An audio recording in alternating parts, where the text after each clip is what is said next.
नमस्ते, स्वागत है आपका। आज हम इतिहास के उन पन्नों को पलटने जा रहे हैं जो वर्षों से मौन हैं। आज हम राम कथा के उस अनछुए अध्याय में उतरने का साहस कर रहे हैं जिसे शायद किसी ने सुना नहीं, किसी ने लिखा नहीं, लेकिन जिसकी गूंज प्रेम के सबसे गहरे आयाम में आज भी जीवित है। ये केवल कहानी नहीं है, ये एक महाप्रयास है। आप सबने प्रभु राम, माता सीता और लक्ष्मण के 14 वर्षों के वनवास की गाथा सुनी है। आपने लक्ष्मण के अखंड ब्रह्मचर्य और निद्रा त्याग के अद्वितीय व्रत को सुना है, लेकिन क्या आपने कभी सोचा कि उनके उस महान तप की कीमत किसने चुकाई? अयोध्या की राजकुमारी, जनक नंदिनी की छोटी बहन, लक्ष्मण की धर्मपत्नी उर्मिला। 14 वर्षों तक उर्मिला ने राजमहल के एकांत में क्या सहा? वो सोई रहीं, पर क्या यह केवल साधारण नींद थी? क्या यह केवल वियोग का शोक था, या फिर उस निद्रा के पीछे एक अनजाना रहस्य पल रहा था जिसने काल और दूरी के नियमों को चुनौती दी? आज हम उसी अनसुने पुराण का पर्दाफाश करने जा रहे हैं। ये एक ऐसी कथा है जो त्याग और तपस्या के उच्चतम आदर्शों पर आधारित है। कल्पना कीजिए, एक महल, उसकी दीवारों में 14 वर्षों का मौन कैद है। एक स्त्री जो वर्षों से सोई हुई है, पर जिसकी आत्मा जागृत है और हर पल अपने पति के व्रत को बल दे रही है। और दूसरी ओर वो वन, जहां एक वीर धनुष थामे खड़ा है, जिसकी आंखें 14 वर्षों से एक बार भी नहीं झपकी हैं। ये दूरियां ही हैं जो इस कहानी को जन्म देती हैं। ये 14 वर्षों का वियोग ही है जिसने अलौकिक शक्ति को हस्तक्षेप करने पर मजबूर किया। हम उन क्षणों को जिएंगे जब लक्ष्मण को अपनी तपस्या के चरम पर किसी अज्ञात दैवीय ऊर्जा का अनुभव हुआ। वो ऊर्जा जो सीधे अयोध्या से उर्मिला के निःस्वार्थ प्रेम से आ रही थी। हम महसूस करेंगे उर्मिला की वो मौन पीड़ा जो निद्रा में भी उन्हें चैन नहीं लेने देती थी। ये कोई साधारण घटना नहीं थी, ये एक ऐसा दैवीय संयोग था जिसे केवल मां सुमित्रा जैसी तपस्वी ने नहीं समझा और 14 वर्षों तक गुप्त रखा। मां का हृदय ही वो प्रथम स्थान था जिसने इस अविश्वसनीय सत्य को स्वीकार किया। ये रहस्य आपको झकझोर देगा। तो आइए आज हम रामायण के छुपे हुए परत को खोलते हैं। लेकिन रामायण में स्पष्ट तौर पर कहा गया है कि अगर कोई बीच कथा छोड़ देता तो उन्हें 14 वर्षों तक कष्ट झेलना पड़ता है।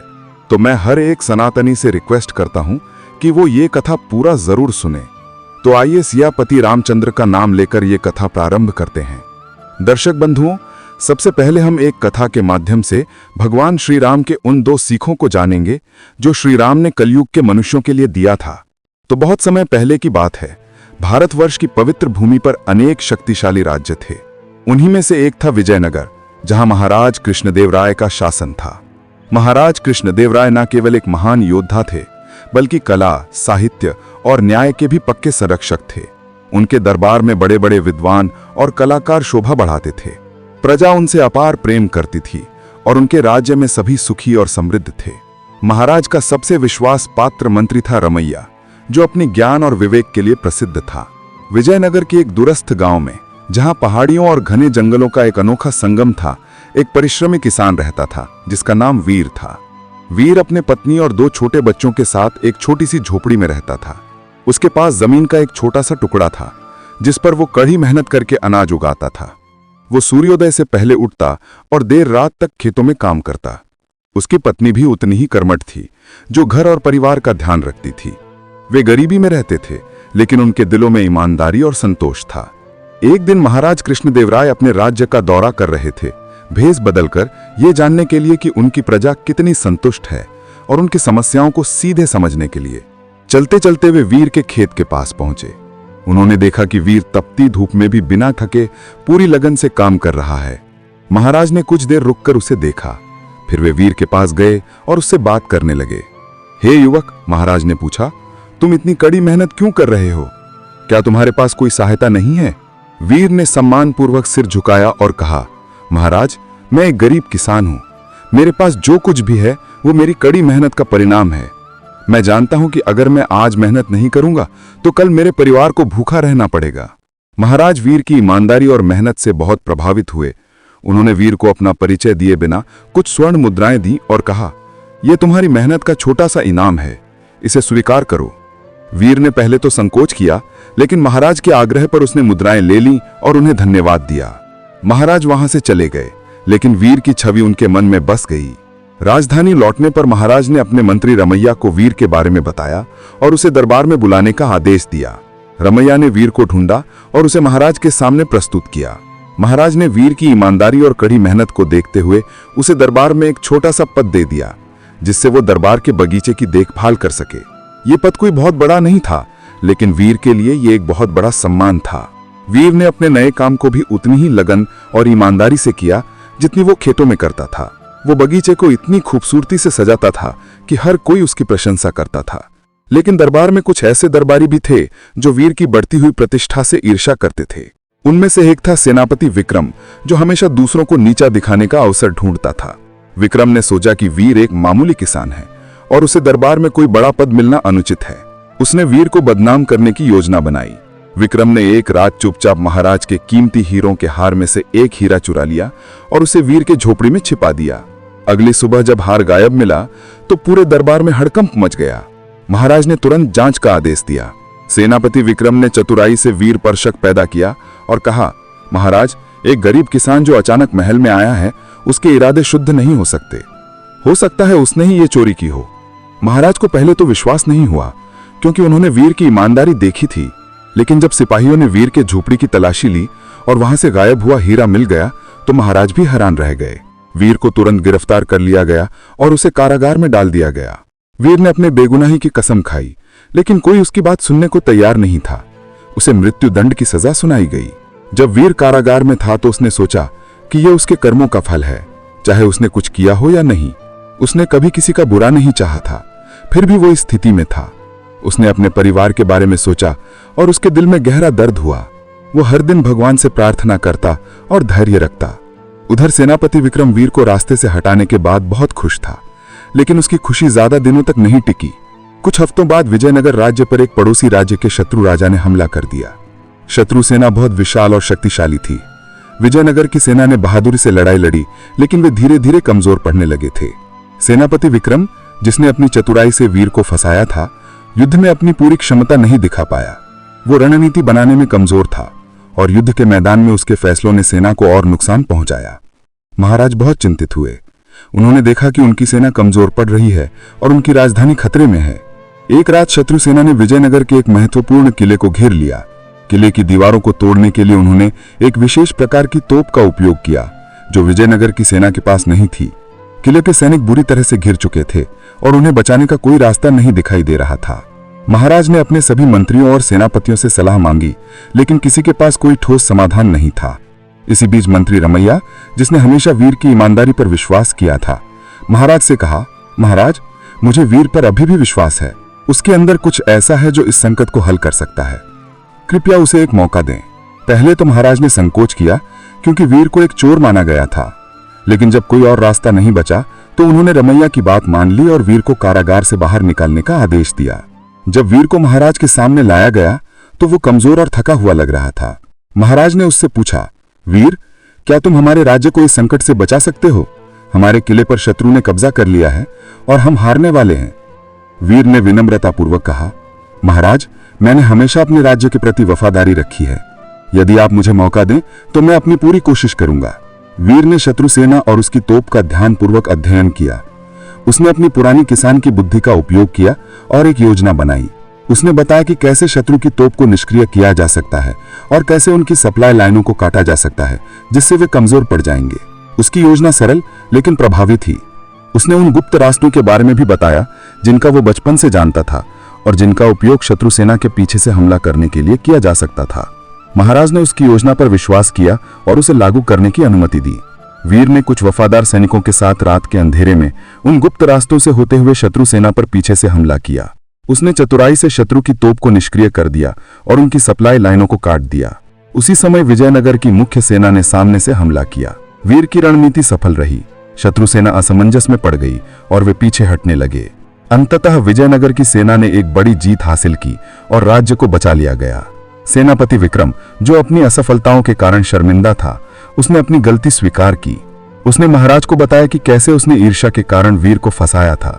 महाराज कृष्णदेवराय ये जानकर क्रोधित हुए और उन्होंने सेनापति विक्रम को दंडित किया। उन्होंने वीर को सभी आरोपों से बरी कर दिया और उसे एक उच्च पद पर नियुक्त किया।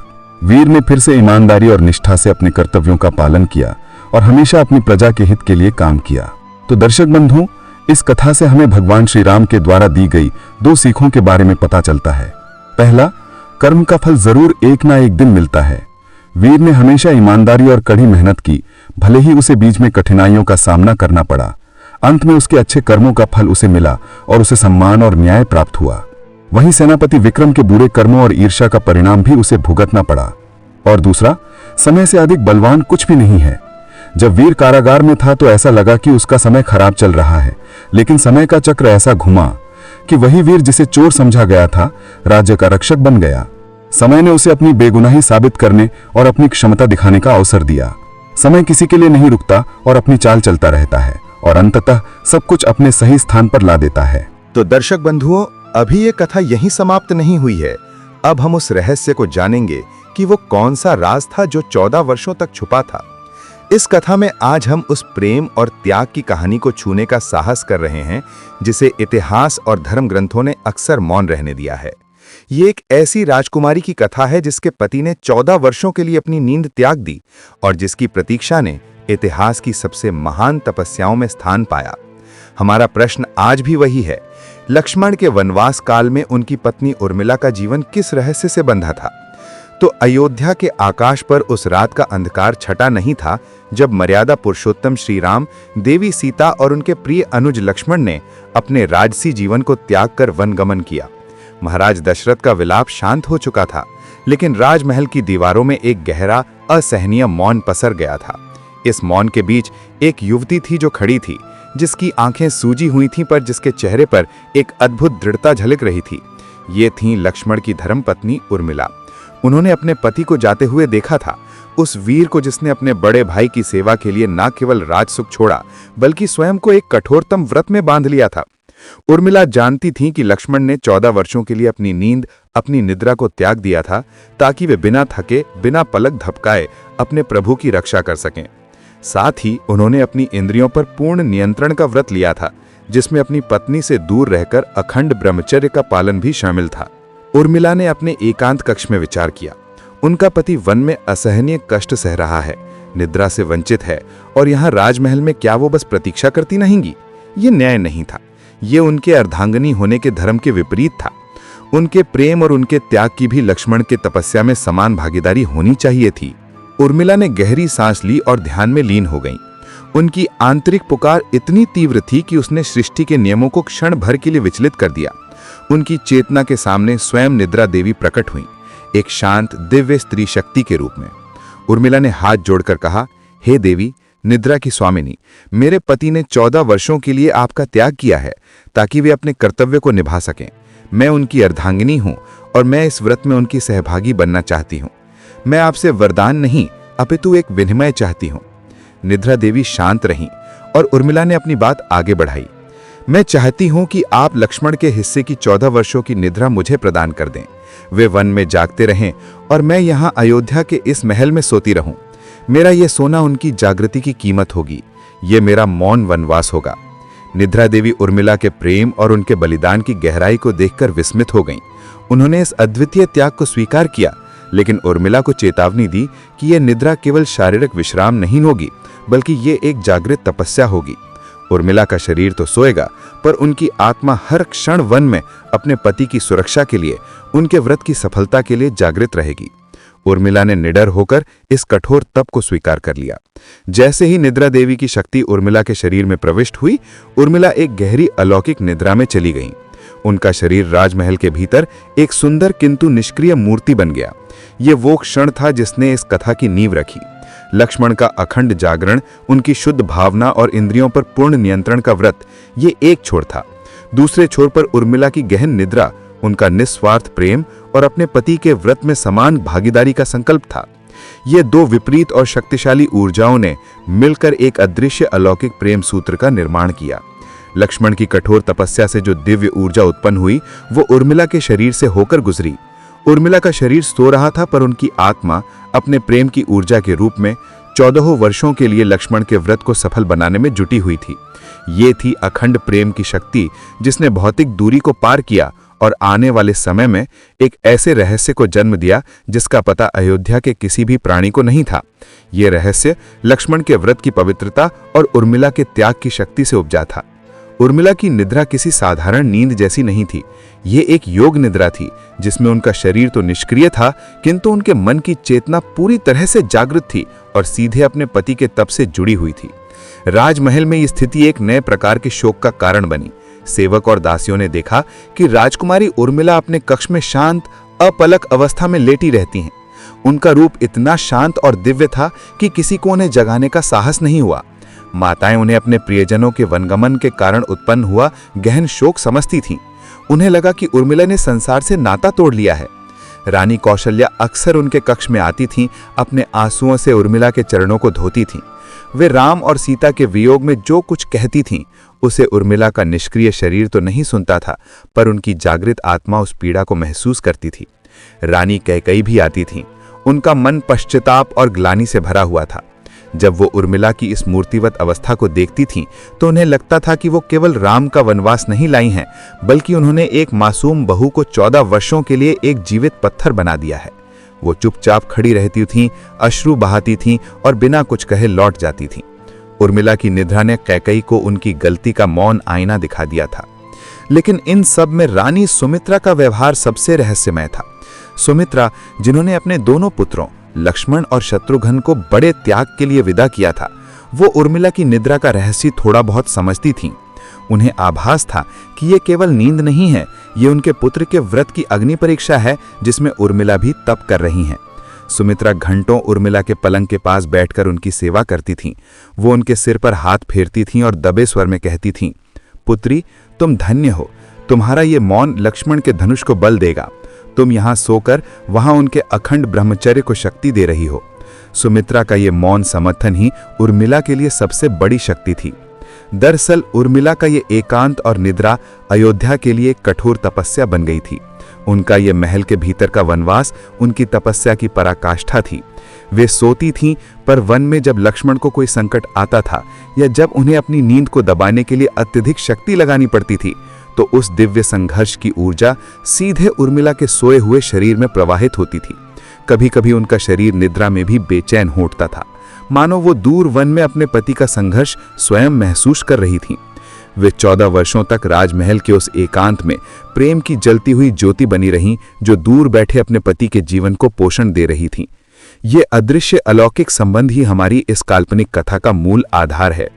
उर्मिला ने केवल निद्रा नहीं ली थी, उन्होंने लक्ष्मण के पुरुषार्थ को अपने नारित्व की शक्ति से बांध लिया था। ये उनका त्याग ही वो दैवीय बीज था जिसने आने वाले वर्षों में एक ऐसे रहस्य को जन्म दिया जो सारे भौतिक और लौकिक नियमों से परे था। ये तपस्या उन्हें शारीरिक रूप से क्षीण कर रही थी, पर उनकी आत्मा को असाधारण शक्ति से भर रही थी, एक ऐसी शक्ति जिसका प्रकटीकरण अभी होना बाकी था। अयोध्या में समय जैसे ठहर गया था और उर्मिला इस ठहरे हुए समय में मौन प्रतीक्षा का सबसे महान उदाहरण बन गई थी। अयोध्या के महल में जहां उर्मिला निद्रा की गहन तपस्या में लीन थी, वहीं दूर वन में लक्ष्मण अपने अलौकिक व्रत को जी रहे थे। उनका जीवन अब केवल सेवा और संयम का पर्याय बन चुका था।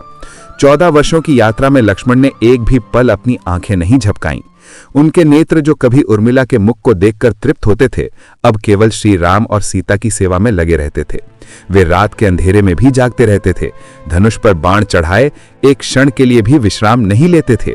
शरीर थक के चूर हो जाता था, उनकी मांसपेशियां पीड़ा से करहा उठती थीं, पर जैसे ही निद्रा का कोई क्षणिक आवेग उन्हें छूने आता, उन्हें तत्काल उर्मिला का मौन चेहरा याद आ जाता था।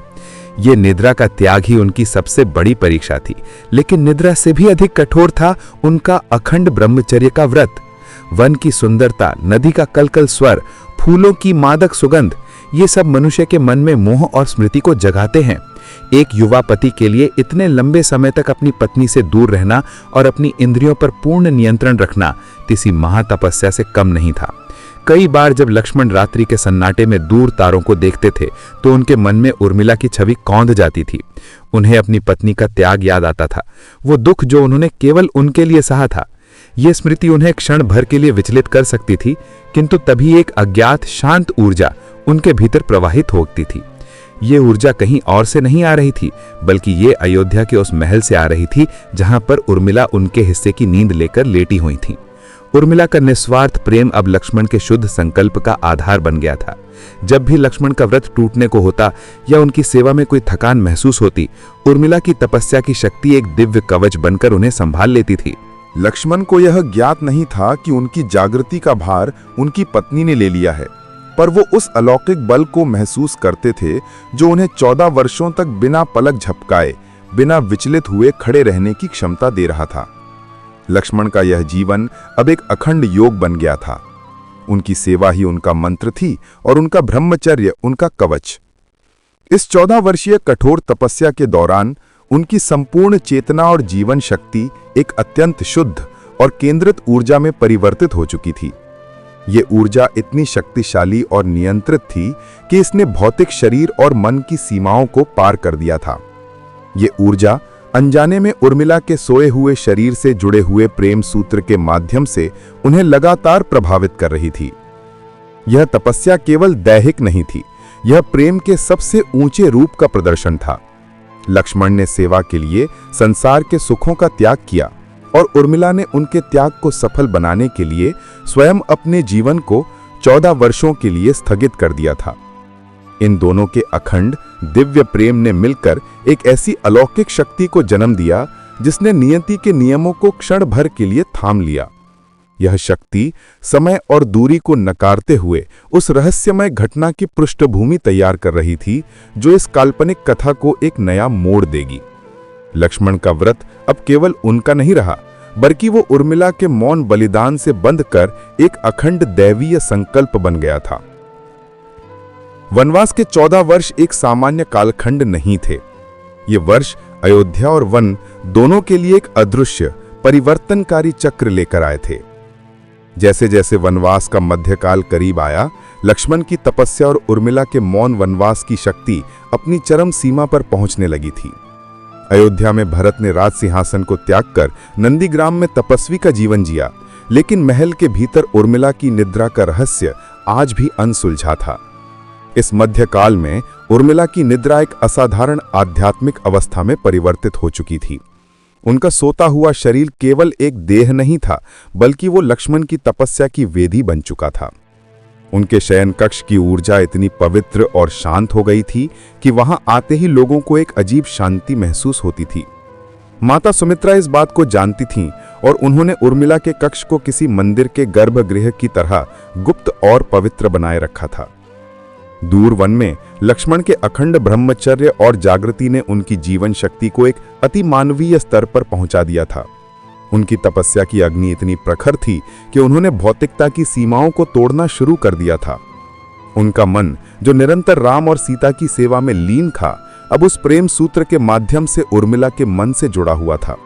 ये जुड़ाव ऐसा था कि जब लक्ष्मण को कोई थकान होती तो उर्मिला के शरीर में थोड़ी बेचैनी होती, और जब उर्मिला की तपस्या की शक्ति बढ़ती तो लक्ष्मण का पुरुषार्थ और दृढ़ हो जाता। वे दोनों एक दूसरे की आध्यात्मिक ढाल बन गए थे। इस समय के अदृश्य चक्र में प्रेम की शक्ति एक अद्वितीय ऊर्जा बनकर उभरी। ये वो ऊर्जा थी जिसने यह सिद्ध कर दिया कि प्रेम भौतिक दूरी का मोहताज नहीं होता। लक्ष्मण के वीरत्व और उर्मिला के नारित्व का यह समन्वय एक दिव्य संयोग बन रहा था। 14 वर्षों का यह अलगाव केवल शारीरिक था, लेकिन उनकी आत्माएं और उनकी भावनाएं हर क्षण एक दूसरे के साथ थीं। लक्ष्मण के मन में उर्मिला के प्रति कोई वासना नहीं थी, केवल शुद्ध प्रेम और कृतज्ञता थी। उर्मिला के मन में लक्ष्मण के प्रति केवल समर्पण और त्याग था। ये वो अखंड दिव्य ऊर्जा थी जो प्रकृति के किसी सामान्य नियम का पालन नहीं करती थी। ये लक्ष्मण के व्रत की पवित्रता और उर्मिला के बलिदान की पराकाष्ठा थी। समय का चक्र अपनी धुरी पर घूम रहा था, लेकिन इन दोनों प्रेमियों का समय उस चक्र से बाहर एक अलौकिक आयाम में स्थित था। अब वनवास के लगभग 10 वर्ष व्यतीत हो चुके थे। लक्ष्मण का व्रत अब उनकी चेतना का सहज हिस्सा बन चुका था। वे अब थकान और निद्रा को पूरी तरह जीत चुके थे, लेकिन उनकी इस जीत ने एक अदृश्य शक्ति को चुनौती दे दी थी। वो शक्ति जो प्रेम और माया के बीच संतुलन रखती है। एक रात जब लक्ष्मण प्रभु राम और सीता की कुटिया के बाहर धनुष लिए खड़े थे, तभी उनके शरीर ने एक अभूतपूर्व कंपन महसूस किया। यह कोई शारीरिक थकान नहीं थी, बल्कि उनकी तपस्या की ऊर्जा का अति प्रवाह था। उन्होंने अपनी आंखें बंद नहीं की थीं, पर उनके नेत्रों के सामने एक दिव्य भ्रम उत्पन्न हुआ। उन्हें लगा जैसे वे अचानक अयोध्या लौट आए हैं। राजमहल के उनके निजी कक्ष का दृश्य स्पष्ट था। वहां पर उनके पलंग पर उर्मिला बैठी थीं। वो वैसी ही थीं जैसे उन्होंने उन्हें अंतिम बार देखा था, शांत, सुंदर और प्रेम से भरी हुई। लक्ष्मण का मन, जो इतने वर्षों से केवल सेवा में लगा था, इस क्षणिक मोह से विचलित हो उठा। उन्होंने अपनी इंद्रियों पर लगाम कसने का प्रयास किया, लेकिन यह भ्रम इतना वास्तविक था कि वे स्वयं को रोक नहीं पाए। उस भ्रम में उर्मिला ने धीमी आवाज में लक्ष्मण से बात की। उन्होंने कहा, स्वामी, क्या आपको मेरा त्याग याद नहीं रहा? मैंने आपकी नींद ले ली है ताकि आप मेरी याद से विचलित ना हो, लेकिन आपका प्रेम और आपका संकल्प इतना प्रबल है कि इसने इस दूरी को भी मिटा दिया है। हम शरीर से दूर हैं, पर हमारी आत्माएं तो एक हैं। यह अखंड प्रेम ही मेरी तपस्या का फल है।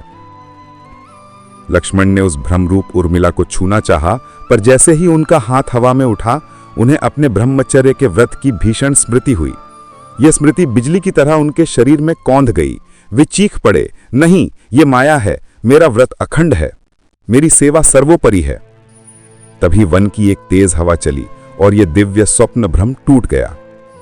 लक्ष्मण ने देखा कि वे कुटिया के बाहर खड़े हैं, धनुष उनके हाथ में है और रात का वही सन्नाटा पसरा हुआ है। उन्हें लगा जैसे उन्हें एक दैवीय वाणी मिली है कि उनका व्रत अब केवल शारीरिक नियंत्रण से नहीं, बल्कि आध्यात्मिक शुद्धता से जुड़ा हुआ है। लक्ष्मण ने अपनी आंखें मलते हुए स्वयं से कहा, यह कौन सी शक्ति थी? यह कैसा मोह था? क्या मेरा मन इतना कमजोर हो गया?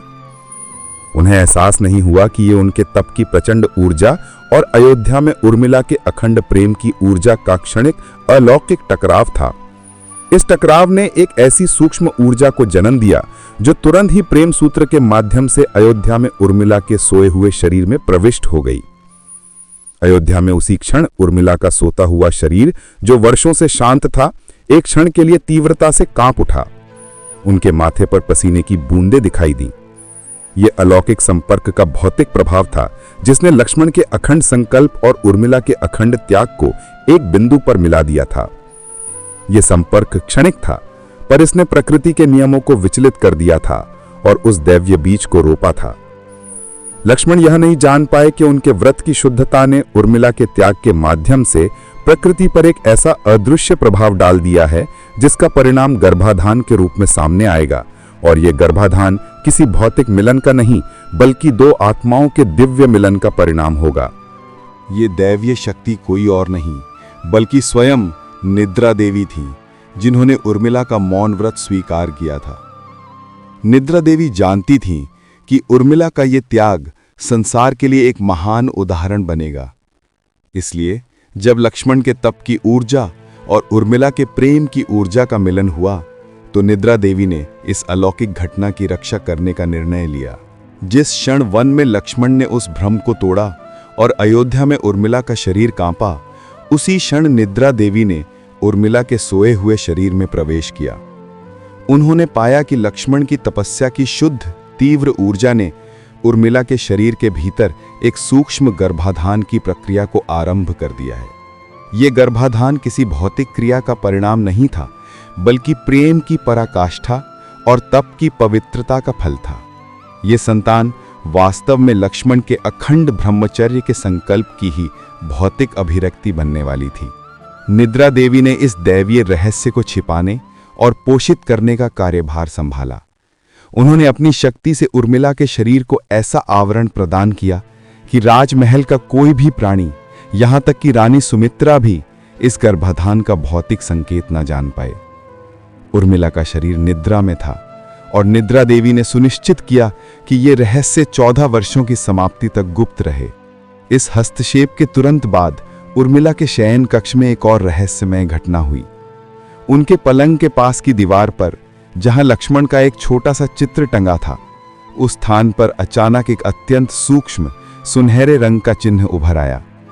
यह चिन्ह किसी अदृश्य दैवीय शक्ति के उस कक्ष में आने और अपना कार्य समाप्त करने का प्रतीक था। यह न तो कोई स्वप्न था, न कोई भ्रम, बल्कि उस अलौकिक संपर्क का स्थायी प्रमाण था। यह चिन्ह केवल सुमित्रा को दिखाई देता था, क्योंकि उनके हृदय में भी उनके पुत्र और पुत्रवधू के लिए समान तपस्या थी और निद्रा देवी ने उन्हें ये मौन संकेत देखने की अनुमति दी थी। रानी सुमित्रा ने उस चिन्ह को देखा और उनका हृदय विस्मय और आनंद से भर उठा। वो समझ गईं कि कोई महान अलौकिक घटना घटी है जिसका संबंध उनके पुत्र के व्रत से है। उन्होंने इस रहस्य को अपने भीतर दबा लिया और अपने होंठ सील लिए। उन्होंने ये दृढ़ संकल्प लिया कि वे इस चिन्ह और उर्मिला की निद्रा के रहस्य को किसी से नहीं बताएंगी, क्योंकि इसका संबंध लक्ष्मण के अखंड ब्रह्मचर्य की सफलता से जुड़ा था। इस प्रकार दैवी शक्ति के हस्तक्षेप से उर्मिला का मौन वनवास अब एक दैवी गर्भ को पोषित करने का माध्यम बन गया था। ये गर्भ मर्यादा और त्याग की पराकाष्ठा बनने वाला था। लक्ष्मण वन में तप कर रहे थे, उर्मिला महल में सो रही थी और उन दोनों का शुद्ध प्रेम एक अदृश्य जीवन को जन्म दे रहा था। ये एक ऐसा रहस्य था जो वनवास की समाप्ति तक अयोध्या और लक्ष्मण दोनों से छिपा रहने वाला था।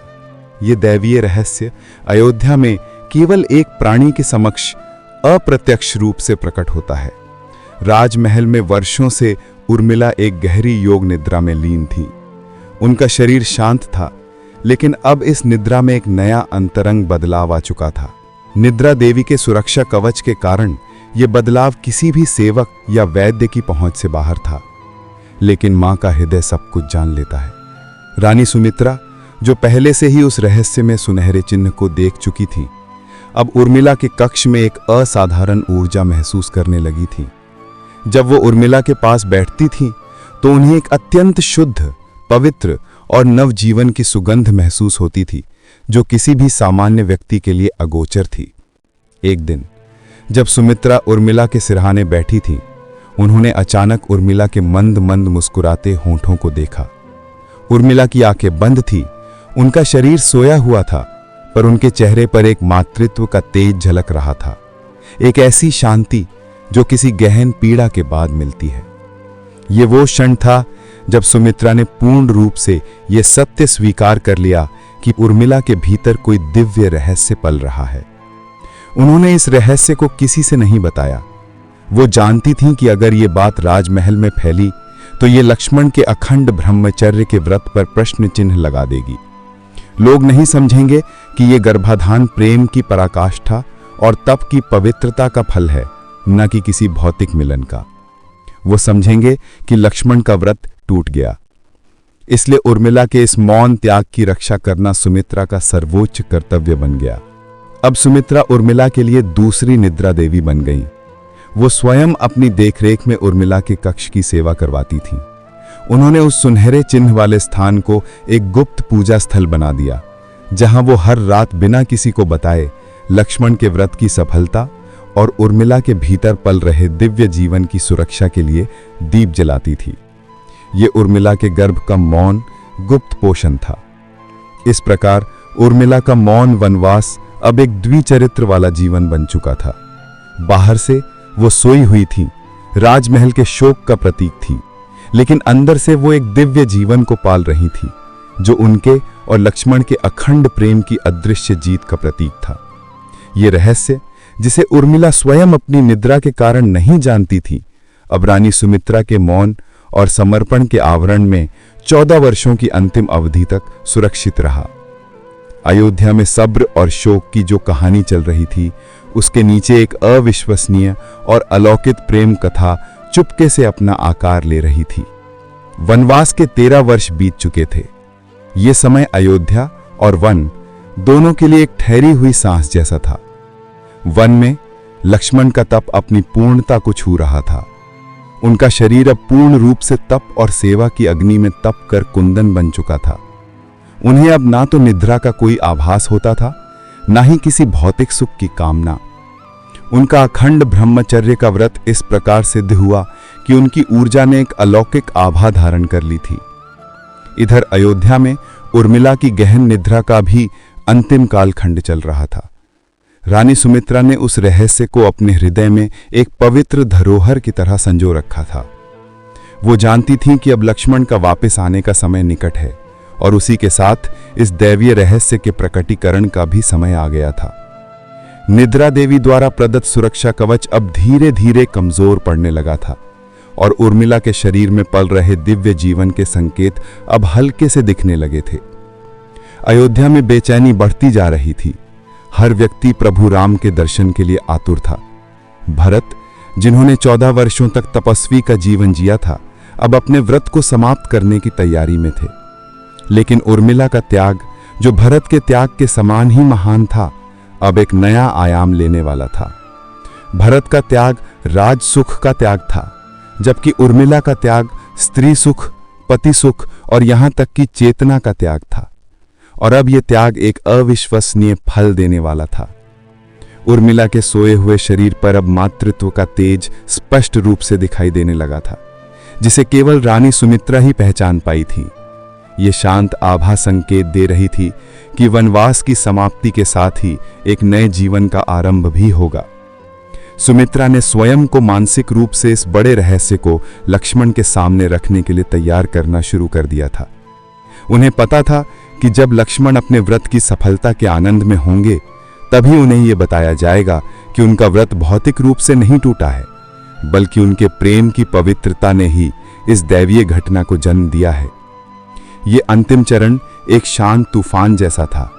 राजमहल में सब अपनी अपनी भावनाओं को थामे हुए थे। उर्मिला अपनी गहन निद्रा में एक मातृत्व के रहस्य को समेटे हुए थीं। उनकी यह निद्रा, जो 14 वर्ष पहले शुरू हुई थी, अब उस अखंड प्रेम के रहस्य को दुनिया के सामने लाने की तैयारी कर रही थी, जो दूरी, समय और इंद्रियों के संयम की सीमाओं से परे था। अब वो घड़ी निकट आ रही थी जब प्रभु राम, सीता और लक्ष्मण अयोध्या लौटेंगे। समय बीता और देखते ही देखते 14 वर्ष पूरे हुए। अब वो शुभ घड़ी आ गई जिसका इंतजार अयोध्या ने कई युगों तक किया था। प्रभु राम, सीता और लक्ष्मण पुष्पक विमान से अयोध्या लौटे। पूरी नगरी उल्लास में डूब गई, जैसे वर्षों से सोया हुआ जीवन अचानक जाग उठा हो। भरत ने राम के चरणों में राजकाज सौंप दिया और हर कोई अपने प्रियजनों को देखकर भाव विभोर हो गया। इस पुनर्मिलन के केंद्र में थे लक्ष्मण, जो अपने कठोर तप, निद्रा और ब्रह्मचर्य के व्रत को सफलतापूर्वक पूरा कर चुके थे। जब वो महल में प्रविष्ट हुए तो उनकी देह पर वर्षों की तपस्या का तेज दमक रहा था। उनकी आंखें अभी भी खुली थीं, पर उनमें एक दिव्य शांति थी। जब लक्ष्मण अपनी माता सुमित्रा के पास गए तो उन्होंने कृतज्ञता से उनके चरणों को छुआ। सुमित्रा ने उन्हें गले लगाया और उनके कानों में फुसफुसाते हुए कहा, पुत्र, तुम्हारा व्रत सफल हुआ। तुम्हारी पत्नी उर्मिला का त्याग तुमसे भी महान है। अब तुम उनके पास जाओ। उनकी निद्रा अब तुम्हारी जागृति के साथ समाप्त होगी। जब लक्ष्मण अपने कक्ष में पहुंचे तो उन्होंने उर्मिला को उनकी पत्नी, जो 14 वर्षों से उसी पलंग पर लेटी थी, अब भी गहरी निद्रा में थी, लेकिन उनके चेहरे पर एक असाधारण दिव्य आभा थी। लक्ष्मण ने उर्मिला के चरणों को छुआ और उसी क्षण, जैसे किसी जादू की छड़ी घूम गई हो, निद्रा देवी ने अपना कवच हटा लिया। उर्मिला का शरीर अचानक शिथिल हुआ और उन्होंने 14 वर्षों में पहली बार अपनी आंखें खोली। आंखें खुलते ही उर्मिला ने सबसे पहले अपने सामने लक्ष्मण को देखा। उनके मुख पर कोई आश्चर्य नहीं था, केवल अखंड प्रेम की शांति थी। उन्होंने मंद मुस्कान के साथ कहा, स्वामी, आप आ गए। मेरा व्रत पूरा हुआ। लेकिन पुनर्मिलन की इस भावुकता के बीच लक्ष्मण ने एक असामान्य परिवर्तन देखा।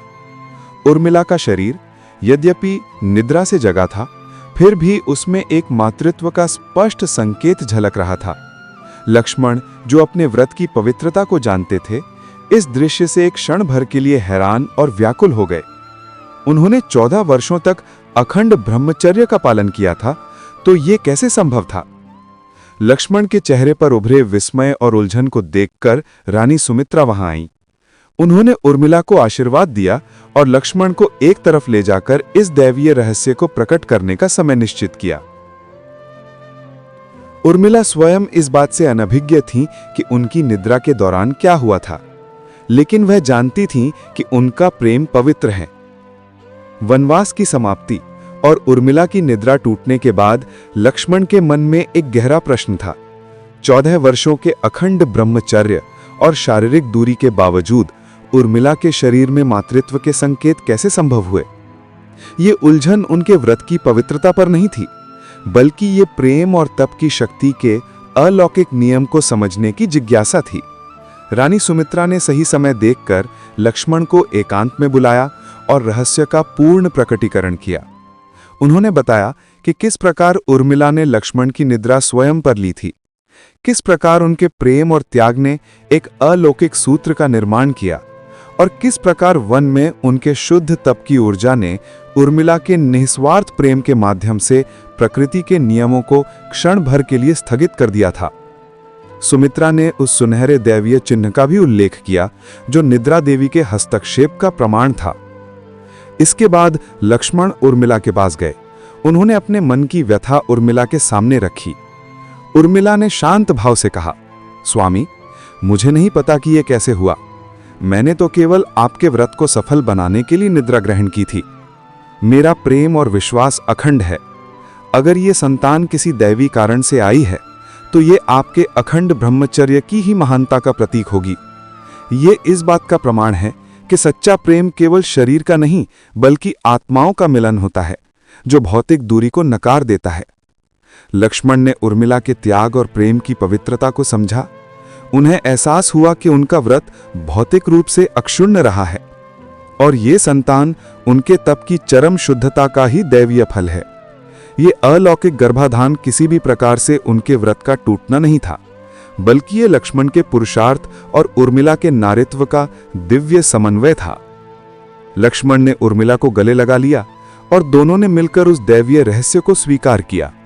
अयोध्या में जल्द ही ये शुभ समाचार फैला कि उर्मिला एक दिव्य संतान को जन्म देने वाली हैं और ये संतान लक्ष्मण के 14 वर्षीय तप का फल है। हालांकि आम जनता इस रहस्य की गहराई को नहीं समझ पाई, लेकिन उन्होंने इस अखंड प्रेम और महान त्याग को श्रद्धा से स्वीकार किया। दर्शक बंधुओं, अब इस काल्पनिक कथा से हमें 2 सीख मिलती हैं। पहली यह है कि सच्चा प्रेम और अटूट विश्वास भौतिक दूरी और समय की सीमाओं से बंधा नहीं होता। ये आत्माओं का मिलन होता है जो अलौकिक घटनाओं को जन्म दे सकता है। दूसरी सीख है त्याग की महत्ता।